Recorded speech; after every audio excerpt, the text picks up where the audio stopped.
Spiritist group of Uganda. Well, that is probably me.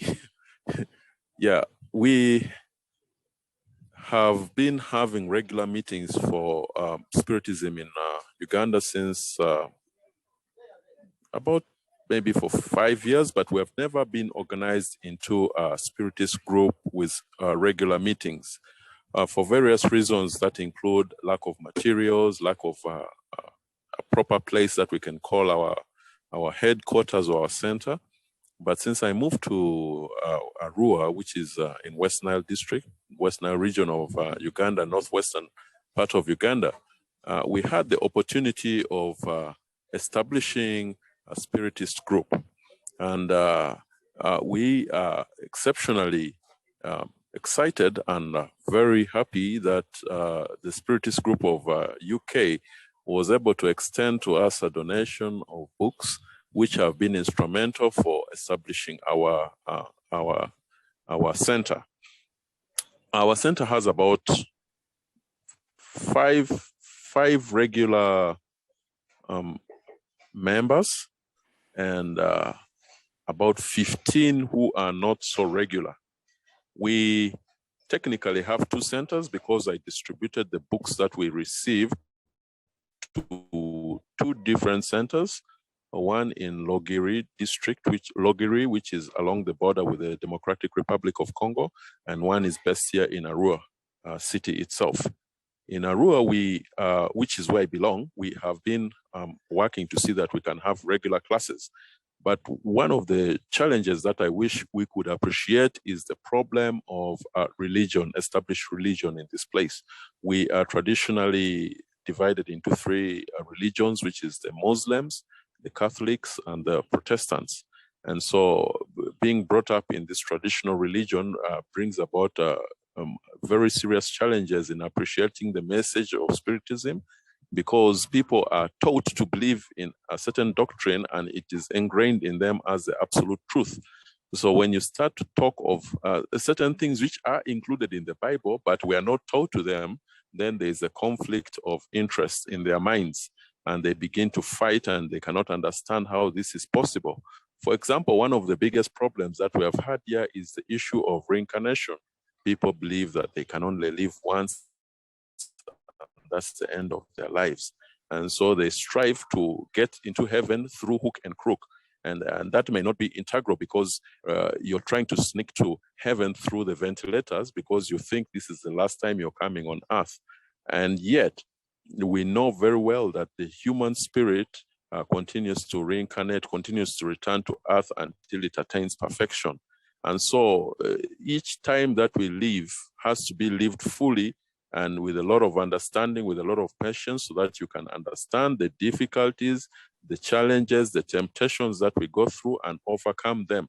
The biggest issue here is overcoming, because if you do not overcome, you remain in slavery all your life and you continue to repeat the same mistakes that you made over and over again. And so we would want to address this issue among our people by educating them and letting them understand that the problems that we are presenting to them must be dealt with in a proper way through understanding and knowledge. And so the books that we received have helped us in that area. But however, these are intellectual issues. So how do we translate the intellectual issues to the common person on the ground who cannot manage to read, for example, the Spiritist book, which is about 400 pages? How do we digest something so complex to become something so simple? And that is where our group meetings come in, where we are teaching people who have not gone to school, people who are semi-educated, people who do not know how to read and write. And that comes through a personal explanation of these people in the small groups that we have. So far, we are working to establish regular classes. And as of Monday, we shall be holding regular classes with about 5 participants in it, where we shall be teaching them. I've been teaching them one-on-one whenever we get our free time, but now we shall be having regular classes every Sunday at 9 a.m. to 11 a.m. so that we can have questions and answers after that. So that is how the Spiritist group in West Nile is currently situated. We are working very hard to grow the group. We are working very hard to publish the information so that more and more people can come and learn more, because what we want is understanding and knowledge, and not simply a dogmatic following of teachings, which in most cases you don't understand, but simply because you want to escape the hellfire, then you are forced to start following something which you do not understand in order to cheat your way into heaven. And so we are very excited to be part of the Spiritist, Global Spiritist group, and to continue in the good work that you're doing. And we hope that together we shall be able to achieve even more. And on a personal level, I have benefited a lot from the writings of Mr. Allan Kardec, whom I met, if I must say, over 15 years ago. And with the help of Sister Elsa Rossi, I've continued to grow over 15 years, and I appreciate so much the lessons that I've learned. My favorite book so far, of course, Nasola, was very educative because I wanted to get a first-hand understanding of what life after death is all about.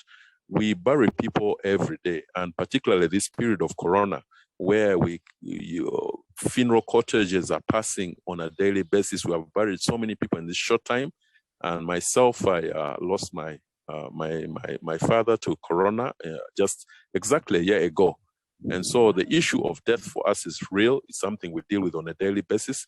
But what is important is to have a coherent understanding of it, and not to deal with it with fear and superstition, rather with knowledge and comprehension.